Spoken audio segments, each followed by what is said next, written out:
MLA 2100 കോടിയിലേക്കൊക്കെ ഈ project എത്തിയപ്പോൾ ഒന്ന് കറങ്ങിപ്പോയി.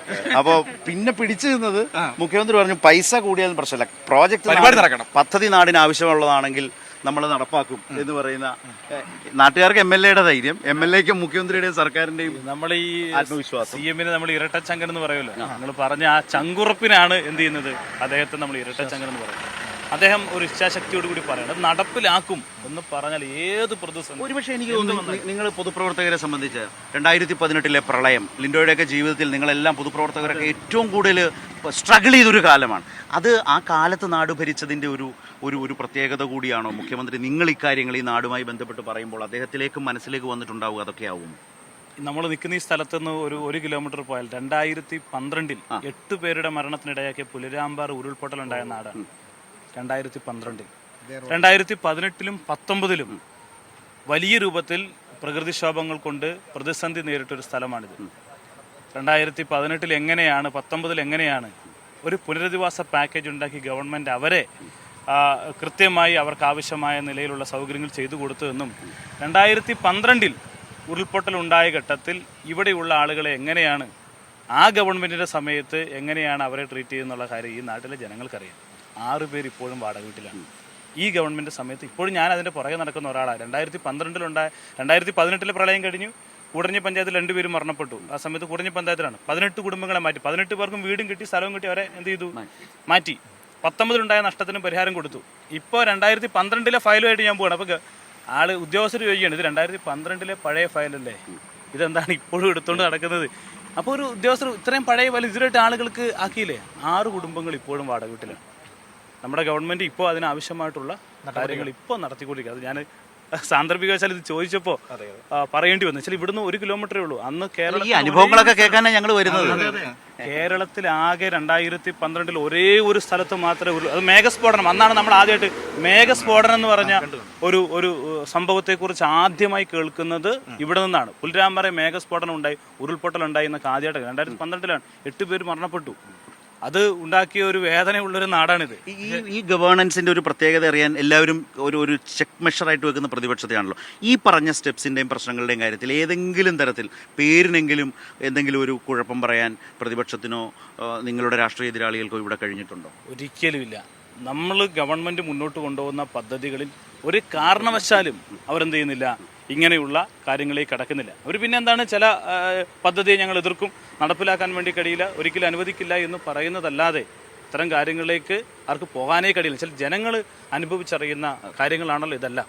ഇപ്പം ലേറ്റായി കേട്ടോ, വന്ന് നൈസായിട്ട് ഞാൻ നോക്കിയപ്പോ ഇപ്പുറത്തൂടെ വന്ന് നമ്മൾ പറയത്തില്ലേ, ആരും അറിയാതെ 7 മണിക്ക് എത്ര പറഞ്ഞാണ്. 7 ആയില്ല, 7 മണി ആയില്ല. നാളെ മാച്ച് ശരിയാക്കണം കേട്ടോ. അപ്പൊ ഒന്ന് പ്രത്യേകം നോട്ട് ചെയ്തോ, പേര് വേണം. പേര് സാജു. സാജു, ഓക്കെ. അടുത്താണോ? ഇവിടെ അടുത്ത് 3 കിലോമീറ്റർ. ഈ തുരങ്കപാത വന്നു കഴിയുമ്പം നിങ്ങൾക്ക് ഇങ്ങനെ സമയമൊക്കെ എടുക്കാം, കാരണം നമ്മൾ പതുക്കെ ഇറങ്ങിയാലും നമുക്ക് ഉദ്ദേശിക്കുന്നിടത്ത് വേഗത്തിൽ ചെല്ലാം, അത്ര ഈസി ആയിട്ട് യാത്ര ചെയ്യാം. അപ്പൊ ഇപ്പോഴേ തയ്യാറെടുത്ത് തുടങ്ങി, പഴയ പോലെ നേരത്തെ ഒന്നും ഇറങ്ങണ്ടാന്ന്, പതുക്കെ ഇറങ്ങിയാലും നമ്മളിവിടെ എത്തും. തീർച്ചയായിട്ടും. എങ്ങനെയുണ്ട് മാറ്റം? മാറ്റം നിങ്ങൾ തന്നെ കാണുന്നില്ലേ? സാജു കാണുന്ന മാറ്റത്തെ കുറിച്ചാണ് ഞങ്ങൾ കാണുന്ന ഭാവിയിലേക്കുള്ള മാറ്റമാണ് ഞങ്ങൾ കാണുന്നത്, ഞങ്ങളുടെ ഒരു പുതിയ തലമുറയിലേക്കുള്ള മാറ്റം. ഇവിടുത്തെ ഒരു മാറ്റത്തെ കുറിച്ച് പറയണം ശരത്തേട്ടാ. ഈ എലന്ത് കടവ് എന്ന് പറഞ്ഞൊരു സ്ഥലം ഒരു കട പോലും ഉണ്ടാകാതിരുന്നൊരു സ്ഥലമാണ്. താഴെ ഒരു കള്ള് ഷാപ്പ് ഉണ്ടായിരുന്നു. ആ ഷാപ്പല്ലാതെ ഈ കാണുന്ന സ്ഥലത്ത് ഒന്നും ഉണ്ടായിരുന്നില്ല, ഒന്നും ഉണ്ടായിരുന്നില്ല. ഇപ്പൊ നിങ്ങൾ നോക്കൂ, ഒരു പെട്രോൾ പമ്പ് വന്നിരിക്കുന്നു, എത്ര കടകൾ വന്നിരിക്കുന്നു, പുതിയ ബിൽഡിംഗ് വരുന്നു. ഇനി മെയിൻ ജംഗ്ഷൻ കൂടിയാണ്, മലയോര ഹൈവേ കടന്നു പോകുന്നു. ഈ പറഞ്ഞ അടിവാരം താമരശ്ശേരി ഭാഗത്ത് വരുന്ന കടന്നു പോകുന്നു. തുരങ്കപാതയുടെ ഒരു ഓപ്പണിംഗ് സ്പേസ് ആയി ഇത് മാറുന്നു. ഈ റോഡും ഇപ്പോൾ മുമ്പ് ഞാൻ മനുവിനോട് പറഞ്ഞ പോലെ റെനോവേറ്റ് ചെയ്തുകൊണ്ടിരിക്കുകയാണ്. അതെ അതെ, 4 വരിയാകും അല്ലേ? 4 വരിയല്ല, 2 വരി. അത് തുരങ്കപാതയിലേക്കുള്ള വഴി 108 കോടി. ഈ റോഡിനെ സംസ്ഥാന ഗവൺമെന്റ് 2024 സ്റ്റേറ്റ് ഹൈവേ 83 ഡിക്ലെയർ ചെയ്തു. അതായത് തുരങ്കപാതയിലേക്കുള്ള റോഡ് കുന്നമംഗലമാണ് ആ അലൈൻമെന്റ് പ്രകാരം കണക്ടിവിറ്റി കാണിച്ചിരിക്കുന്നത്. കുന്നമംഗലം NH, കുന്നമംഗലം, അഗസ്ത്യമുടി, തിരുവമ്പാടി, പുലിരാമ്പാറ, എലന്തകടവ്, ആനക്കാമ്പൊയിൽ, മറിപ്പുഴ, മേപ്പാടി വരെയുള്ള ഭാഗം സ്റ്റേറ്റ് ഹൈവേ 83 ഡിക്ലെയർ ചെയ്തു. അതിന്റെ ഭാഗമായിട്ടുള്ള നവീകരണ പ്രവർത്തനത്തിന്റെ ഭാഗമായിട്ടാണ് 108 കോടി രൂപ. അത് ULCC അതിന്റെ വർക്ക് ULCC ആണ് വർക്ക് നടന്നുകൊണ്ടിരിക്കുന്നത്. ULCC ആണ് വർക്ക് എന്ന് പറയാം. ശരി, അപ്പൊ പിന്നെ കുഴപ്പമില്ല, ഓക്കെ. അത് നല്ല വർക്ക് കിട്ടും, നല്ല റോഡ് കിട്ടും, നമ്മുടെ ഈ മലയോര ഹൈവേയും അവർ തന്നെയാണ് നിർമ്മാണം നടത്തിയത്. അപ്പൊ ഈ ആളുകൾക്ക് അറിയാം അവരുടെ നിർമ്മാണത്തിന്റെ ക്വാളിറ്റി, അവർ ചെയ്യുന്ന കാര്യങ്ങൾ. ദേശീയപാത 1 റീച്ച് ഇപ്പൊ എങ്ങനെ കിടക്കുന്നു? ULCC അല്ലേ? അപ്പോൾ ഇനി ഇനിയും സംസാരിക്കാൻ ഒരുപാട് ബാക്കിയുണ്ട്. അപ്പോൾ ഏതായാലും ഇത്രയും രാവിലെ ഇവരുടെ സമയം നമ്മൾ അപഹരിച്ചു. എന്നാലും വലിയൊരു കാര്യത്തിനും നാടിൻ്റെ മാറ്റത്തിനും വേണ്ടിയാണ് അവരെല്ലാവരും ഒത്തുചേർന്ന് നമ്മൾക്ക് വേണ്ടി. MLA മറ്റു പരിപാടികൾക്കൊക്കെ പോകുന്നതിന് മുമ്പ് ഇവിടെ വന്ന് നമ്മളോട് സംസാരിച്ചിട്ടാകാം എന്ന് വിചാരിച്ചു. അതുകൊണ്ട് തന്നെ നമ്മുടെ പ്രിയപ്പെട്ട പ്രേക്ഷകർക്ക് ഈ വലിയ അധ്വാനത്തിന് പിന്നിലെ ഒരുപാട് അറിയാ വിവരങ്ങൾ, കഥകളല്ലല്ലോ ഒന്നും, വിവരങ്ങൾ അറിയാൻ കഴിഞ്ഞു, വസ്തുതകൾ അറിയാൻ കഴിഞ്ഞു. എങ്ങനെ പദ്ധതികളെയും വിവരങ്ങളെയും പ്രശ്നങ്ങളെയും ഏറ്റെടുക്കണം, വെല്ലുവിളികളെ ഏറ്റെടുക്കണം, അതെങ്ങനെ പരിഹരിക്കണം എന്നതിനെ സംബന്ധിച്ച് മുന്നിൽ നിന്നൊരു സർക്കാരിൻ്റെ മുഖ്യമന്ത്രിയും MLAക്കൊപ്പം ഇവിടുത്തെ പുരോഗമന പ്രസ്ഥാനങ്ങൾക്കൊപ്പം പൊതുപ്രവർത്തകർക്കൊപ്പം നാടിൻ്റെ ആവശ്യത്തിനൊപ്പം എങ്ങനെ ഇതാണ് ഇവിടെ നമ്മൾ ഇത്രയും നേരം കൊണ്ട് മനസ്സിലാക്കി. മനു പറഞ്ഞ പോലെ മറ്റു ചില കാര്യങ്ങളിലേക്ക് കൂടി പോകാം. അപ്പോൾ ഇവരെ ഏതായാലും നമുക്ക് യാത്രയോടെ thank you MLA, thank you. അപ്പോൾ വീണ്ടും നമുക്ക് കാണാം. നമുക്ക് ഉദ്ഘാടനത്തിന് അടിച്ചു പൊളിക്കണം. ഇവിടെ എല്ലാവരും ഉണ്ടാവും ഇനി. ഇത് നിങ്ങളായിരിക്കും ശ്രദ്ധാകേന്ദ്രം. അല്ല ശരത്, ഒരു കാര്യം കൂടി പറയാം. ഒരുപക്ഷെ ഞങ്ങളുടെ ഈ ലൈവ് മറ്റു മാധ്യമങ്ങളെ കൂടുതലായി ഈ വിവരങ്ങൾ ജനങ്ങളിൽ എത്തിക്കാൻ ഇവിടേക്ക് വരാൻ പ്രേരിപ്പിക്കട്ടെ. ഒരു കാര്യം കൂടി പറയട്ടെ.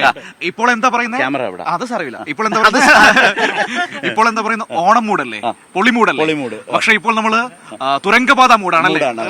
തുരങ്കപാതയുടെ ഉദ്ഘാടനം അതാണ് ഞങ്ങൾ പറയുന്നത്. ഞങ്ങൾ ഉദ്ഘാടനം എന്ന് പറയുന്നില്ല, ഞങ്ങളൊരു ഉത്സവം എന്നാണ് പറയുന്നത്. ഉത്സവമാക്കി തീർക്കുക എന്നുള്ളതാണ്. ഉത്സവം, ഉദ്ഘാടനം. അതിന്റെ കൗണ്ട് ഡൗൺ ഇവിടെ തുടങ്ങുകയാണ്. നിർമ്മാണ പ്രവർത്തനം, റോഡിന്റെ ഒക്കെ പണി അവിടെ തുടങ്ങി കഴിഞ്ഞു ഇതിനോടകം.